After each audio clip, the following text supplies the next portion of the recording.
Mga boss, another request na naman mga boss na sabi ni ma'am, mukbang daw ako ng kamatis, pampaganda ng kutis. Kaya dito na ma'am, kamatis, pampaganda ng kutis.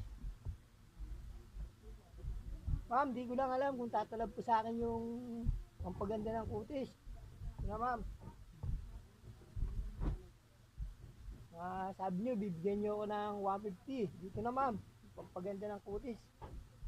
Ayan.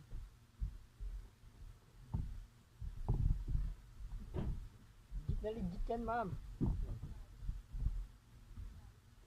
Ito na ma'am. Atak!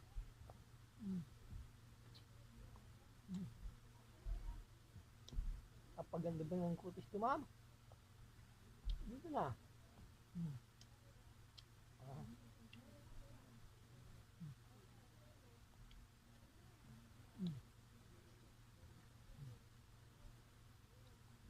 Padala mo na ma'am.